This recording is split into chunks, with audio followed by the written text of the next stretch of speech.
요즘 젊은이들 사이에 헬조선이라는 말이 빠르게 퍼져나가고 있습니다. 한국이 싫다라는 말이죠. 우리의 미래를 짊어질 이 젊은이들이 왜 한국이 싫다라고 할까요? 오늘은 빅데이터 분석을 전문으로 하는 타파크로스의 대표이신 김용학 대표를 모시고 이 현상을 분석해 보도록 하겠습니다. 김 대표 안녕하세요. 네, 안녕하세요.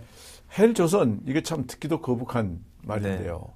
네. 이런 말이 요즘 젊은이들 사이에 아주 빠른 속도로 퍼져가고 있는 것 같은데요. 네, 확산의 양상을 살펴보기 위해서 헬조선이라는 키워드가 소셜 빅데이터 상에서 얼마나 확산되고 있는지 데이터 분석을 해보니까 2014년도에 비해서 2015년도에 약 104% 이상 증가했습니다. 그러니까 2014년도엔 약 4만여 건 정도의 담론이 있었는데 2015년도에는 8만 6천 건 이상 헬조선에 관해서 언급을 하고 있는 것이죠. 아주 빠른 속도로 늘어나는군요. 네, 그렇습니다. 그런데 이렇게 젊은이들이 헬조선이라는 말로 우리 스스로 이 참 부족하다는 걸 얘기하는 건데 이렇게 된 원인이 어디에 있을까요? 그 이유를 찾기 위해서 헬조선과 연관된 연관어 분석을 해보면요. 몇 가지 카테고리 유형의 단어들이 나오는데 살펴보면 취업이라든지 인간관계, 그리고 연애나 출산, 건강 등과 연관지어서 헬조선을 얘기하고 있습니다. 쉽게 말씀드리면 취업에 대한 고통과 불안감이 많아지니까 나라가 싫은 감정으로 연결되는 것이죠. 또 M4 세대라고 하기도 하죠. 포기하는 것이 굉장히 많아져서 N가지 것을 포기한다라는 의미입니다. 그 포기하는 내용에는 좀 전에 말씀드린 것처럼 취업도 포기하고 연애도 포기하고 더 나아가서는 인간관계 자체를 포기해야 되는 그런 현상들이 나타나고 있습니다. 결국엔 이런 현상들로 봐서 삶을 살아가는데 기초적으로 겪어야 될 일상 자체가 붕괴되고 있다라고 볼 수도 있을 것 같습니다. 우리가 하나의 나라로서 미래가 좀 더 밝으려면 젊은 세대들이 좀 더 활력을 가지고 그리고 선배들을 존중하면서 미래를 설계해 나가야 되는데 결국은 갈등 구조만 이게 심화될 가능성이 있지 않겠어요? 그래서 네, 세대 그렇습니다. 갈등을 염려하는 얘기가 많은데 그거 어떻습니까? 네, 세대 갈등도 심각해지고요. 남녀 간의 갈등도 최근에 들어서 굉장히 위험한 문제입니다. 그것도 왜 그러죠? 네, 남성들이 좀 오래된 얘기긴 한데 물질 지상주의에 빠진 여자들을 저희가 흔히 된장녀라는 이름으로 부르기 시작했었죠. 근데 거기서 조금 더 나가서 여성들은 신분 상승을 위해서 자신의 능력을 개발하는 데 열중하는 것이 아니라 결혼이라는 걸 통해서 한 번에 신분 상승을 꾀하려고 한다. 이런 형태의 여성들을 남자들이 이제 비난하기 시작하죠. 또 여성들도 역시 마찬가지입니다. 왜냐하면 남자들과 똑같이 학업을 쌓았고 또 경쟁 환경에서 이겼고 자신이 어떤 그 경제적 성취를 누리고 있는데 굳이 결혼이라는 관습에 함몰되어서 살고 싶지 않은 것이죠. 이러다 보니까 결혼도 늦어지고 출산도 더더욱 늦어지고 고령화는 심해지는데 생산인구는 없어지는 국가적 문제까지 연결될 수가 있는. 그런데 이거를 이제 우리가 잘 해야 우리가 사는 이 대한민국이 좋아질 텐데 이 젊은이들이 이걸 극복하기 위해서 어떤 생각을 갖고 있습니까? 좀 더 적극적인 생각을 갖고 있나요? 안타깝지만 그렇지 않은 것 같습니다. 그래서 이제 무연 시대가 다가오고 있다 이런 얘기를 하고 있고요. 무연 시대요. 네, 인연을 갖는 것을 꺼려하게 되는 것이죠. 가까운 일본 같은 경우는 아시는 바와 같이 사토리 세대라고 부르기도 하는데요. 자기의 능력을 개발하고 보다 나은 삶을 위해서 열심히 투쟁하고 개발하는 그런 젊은 친구들도 있지만 그런 것들을 포기하고 나한테 주어진 환경 내에서 그냥 내 규모에 맞게 살래. 즉 치열하지 않다라고 비판받을 수 있는 모습으로 살게 되는 것이죠. 그래서 그런 관계를 맺지 않는 걸 무연시대라고 하는데 결혼하기 어려운 시대니까 난 결혼하지 않고 살 거야. 취업하기 어려운 시대니까 난 취업하지 말아야지. 이런 형태로 살고 있는 젊은 세대들이 점차 늘어나고 있다라는 것이죠. 그러니까 혼자 자기만의 세계 속에서 그냥 살아가려는 그런 게 늘어나고 있다. 그렇습니다. 결국엔 이렇게 되면 국가적인 동력이 발휘되지 못하는 측면이 있게 되는 것이죠. 잘못하면 무연이 더 많이 나가게 되면 아이들도 안 낳으려고 하는. 이 상태로 가면 가까운 미래에 생산 능력이 없어진다는 것이 네. 가장 큰 국가적 위험이다라고 이미 여러 번 경고가 되고 있는데 최근에 모 국가단체에서 남자 여자들이 결혼을 하다라고 이렇게 매칭 이벤트를 시켜준다라고 했다가 비난 여론이 나온 적이 있었거든요. 문제는 남성과 여성이 결혼을 위해서 만나는 기회가 없는 것이 아니라 그럴 수 있는, 그러니까 연애를 즐겁게 할 수 있는 환경 자체가 되지 않는 근본적인 문제가 있다는 부분들에 대해서 좀 더 주목해 줬으면 하는 바람이 나왔던 거죠. 이거 참 심각한 현상인데요. 이제 여론조사의 결과를 봐도 젊은이들이 우리 사회가 노력해도 성공할 수가 없다. 아무리 노력해도 금수저 몰고 나온 사람들만 잘 되고 보통 사람은 희망이 없다. 이렇게 생각하는 사람들이 2년 전에는 56%였습니다. 근데 지금은 67%거든요. 네. 또 우리 사회의 부가 지나치게 한쪽으로 치우쳐져 있다. 네. 이게 최근의 연구에 의하면 92%의 젊은이들이 이렇게 생각하고 있거든요. 네. 결국은 노력해도 안 된다. 너무 한쪽에서 모든 걸 갖고 있다. 더 좀 들어가서 보면은 이런 패배감의 원인들이 이 젊은이들이 오가는 말 속에서 어떤 걸로 더 표시가 되고 있나요? 이게 우리나라에만 있었던 일은 아닌 것 같습니다. 네. 물론 나라마다 편차는 있을 수 있겠지만 대개 선진국의 경우, 즉 경제가 성장기에 있었을 때는 그 성장에 대한 심리가 국가에 대한 충성심의 형태로 나타나는 경우들이 많은데 네. 경제가 어려워질 때는 불안감의 형태로 나타나는 경우들이 많습니다. 그럼 불안의 이유가 여러 가지 이유에서 찾을 수가 있을 텐데 지금 우리나라 젊은이들은 아무리 열심히 공부하고 스펙을 쌓아도 취업 전쟁을 뚫기가 하늘의 별 따기처럼 어렵습니다. 그래서 여러 가지 기현상들이 많이 일어납니다. 군대 가기도 지금 쉽지 않은 현상이죠. 그리고 정해진 학기 내에 학교를 졸업하는 학생들보다 취업에 유리한 선택을 하기 위해서 졸업을 늦추는 현상들도 나타나고 있고요. 또 지난 2년 동안의 어떤 헬조선 혹은 청년들의 어려움과 관련된 담론이 증가하고 있다라고 말씀하셨는데 그 이면에 있었던 2년 동안의 우리 국가적 사태들을 보면 굉장히 어렵고 마음 아픈 일들이 많았습니다. 다수의 희생자를 만들었던 세월호 사건이라든지 메르스라든지 아니면 여러 형태에서 가불관계의 논란이 나타났었습니다. 사용자의 문제라든지 아니면은 칼기 그런 것도 있었죠. 네, 그렇습니다. 땅콩 해양 사건이라고 부르기도 하고요. 또 어떤 대기업의 임원은 비행기 안에서 라면을 주지 않는다고 추태를 부렸거나 어떤 아줌마는 또 백화점에서 꿀을 앉혀놓고 맞습니다. 불과 얼마 전에도 있었던 일이기도 하고요. 또 국가 권력 내에서도 나라를 부끄럽게 하는 일이 많았습니다. 성추행 사건도 불거졌고요.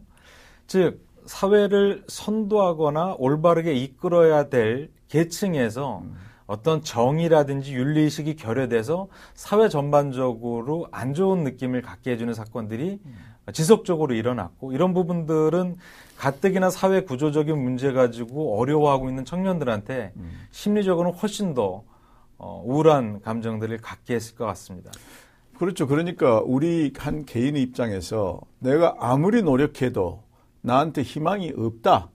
그런데 희망이 없는 이유가 내 노력이 부족한 게 아니라 이 사회가 부조리로 가득 차 있다. 정의도 없고 윤리도 없고 힘센 사람은 힘자랑만 하고 이렇게 되니까 이놈의 사회 이거 살만하냐 이런 생각을 갖게 되는 거죠. 그렇습니다. 그런 상황에서 단편적으로 나온 것이 헬조선. 사실 이제 헬조선이라는 이 단어도 근원을 찾아보면은 몇 가지의 이제 특이할 만한 이유가 있긴 한데 어쨌든 지금 우리나라를 자기 비하해서 부르는 용어이기도 하고 이런 것들이 더 많이 가서 혐오가 일상화되고 있는 현상들이 곳곳에서 보여집니다. 예를 들어서 자기 아이만을 위하는 마음이 지나쳐서 사회 일반 다중들한테 혐오감을 불러일으키는 그런 엄마를 맘충이라고 부르기도 하고요. 또 특정 커뮤니티 사이트에서 자기 주장을 지나치게 해서 다른 사람들한테 불편함을 끼치는 사람들을 또 해당 커뮤니티의 이름을 따서 일배충이라고 하는 사람들도 있고 뭐 학생들을 또 뭐 벌레라고 부르기도 하고, 즉 서로가 서로를 혐오하는 게 아주 일상화되어 있는 형태로 지나가기도 합니다. 어제까지 우정을 깊게 나누었던 친구한테 극혐이라고 하는, 극도로 혐오한다는 얘기를 마치 전미어처럼 부르고 있는 것도 우리 사회가 얼마나 위험한 곳을 그렇죠. 향해서 달려가고 그러니까 있는가. 이거는 이제 뭐 사회학자나 이런 분들이 또 할 말씀이 있겠지만, 결국 사회 전체에 규범이 있는 거고, 네. 그 규범이 제대로 이게 집행이 될 때, 그럴 때 정의가 살아있다. 우리가 네, 그렇게 맞습니다. 얘기하는 거 아니겠어요? 맞습니다. 또 사회 지도층들이 소위 노블리스 오블리제, 자기들이 누리는 만큼 의무적으로 해야 될 일이 많은 거고, 그런데 우리 사회 전체가 그런 게 지금 잘 안 지켜져 있기 때문에 젊은이들이 배울 사람이 없잖아요. 그렇습니다. 젊은이들이 기성세대에 대해서, 기성세대라는 게 자기들보다 대선배들에 대해서 당신들은 정의롭지도 못하고 당신들은 윤리적으로도 비윤리적이다. 이런데 우리가 당신들 말을 왜 들어? 이렇게 되면 모든 이 멘터링이라는 의미 자체가 없어지는 거 아니겠어요? 어떻게 생각하세요? 잘못된 어른들의 잘못된 처신이 어른들 전체를 잘못된 어른이다라고 일반화시킬 수가 네. 있는 건데요. 지금 말씀하신 것처럼 모범된 사례가 낳는 것이 좋을 것 같습니다. 기업 경영하시는 분들도 그늘에 있는 분들을 더 챙기거나 아니면 감성적으로 위로하거나 공감할 수 있는 소통의 리더십이 필요할 듯 싶고요. 경험을 갖고 있는 분들은 무조건 경험을 주입식으로 얘기를 하는 것이 아니라 감성의 코드가 다른 젊은 친구들과 같이 호흡하면서 그들이 나락으로 떨어지지 않는 상태 내에서 도움을 줄 수 있는 소통이 필요할 듯 싶고요. 또 저는 젊은 세대들이 무조건 어른들을 꼰대라든지 아니면 잘못된 형태다라고 비난하지 않는다라고 믿고 있는데요. 저희가 개발 세대라고 했던 70년대에 그 독일의 광부와 간호사들이 가셨던 적이 있었는데 얼마 전에 그 스토리가 영화화돼서 나온 적이 있었는데 그 영화를 보는 요즘 젊은 세대들이 다 같이 눈물을 흘리고 아버님 어머님 세대가 얼마나 노력했는지 지금 경제 발전이 어떤 토대에서 이러는지 공감을 하고 있거든요. 그러니까 그런 공감 내에서 좋은 성공 스토리, 예를 들어서 저희가 지금 창업을 많이 되살려서 기존의 경제 프레임 내에서만 있는 것이 아니라 자신의 크리에이티브가 잘 살리면 더 많은 부와 성공을 누릴 수 있다라고 얘기를 하는데, 그런 성공 스토리가 많이 생기면 자연스럽게 그런 것들이 롤모델이 되어서 젊은 세대들한테 어떤 노력의 모티브가 되지 않을까 싶은 거죠. 그런 사례들이 많이 생길수록 젊은 애들한테는 좋은 그 벤치마킹 할 수 있는 그런 게 돼서 매우 부정적인 이 분위기를 좀 더 건설적인 분위기로 바꿀 수 있을 텐데 네. 사회 전체적으로 보면 우리 사회의 어떤 질서를 이끌어가는 가장 중요한 세력이 정치 현상 아니에요? 네, 그렇습니다. 선진국 경험을 보면은 이런 현상이 있습니다. 젊은이들이 내가 투표를 해도 권력이 있거나 돈이 아주 많은 사람들을 못 당한다. 내 투표 행위에 의미가 없다. 나 아주 포기다. 나 모르겠다. 이런 현상이 선진국에도 일부 있어요. 그래서 네. 젊은 애들이 투표를 잘 안 합니다. 우리도 지금 이 빅데이터 상에 흘러다니는 여러 가지 단어들을 보면은 젊은이들이 결국 이 사회가 정의롭지 못하다. 윤리가 없다. 이런 의식하고 선진국 젊은이들이 해봐야 소용없다는 의식하고 좀 통하는 바가 있지 않나요? 맞습니다. 최근에 지금 말씀드렸던 내용도 그렇고 일반인들의 정치 참여의 문제도 마찬가지일 텐데 예전에 비해서 5년, 10년에 비해서 앞으로 다가올 올해 내년이 또 다른 양상을 보여주는 것이 SNS의 사용이 일반화되면서 자신의 생각을 타인하고 나누는 구조가 굉장히 투명해졌다는 것입니다. 5년 전에는 지금보다 조금 덜 투명했을 거고요. 그전에는 그보다 조금 더 덜 투명했을 겁니다. 투명하다는 것은 타인에게 내 생각을 전달하는 어떤 범위라든지 속도가 전에 비해서는 굉장히 빠르고 어떤 필터링하는 중간 단계가 없다라는 것이고요. 헬조선도 그렇고 맘충도 그렇고 뭐 극혐이 되었던 아니면 금수저 계급론이 되었던 이런 다양한 의견들이 댓글의 형태로 달리는 것이 최근에 일반화된 현상이죠.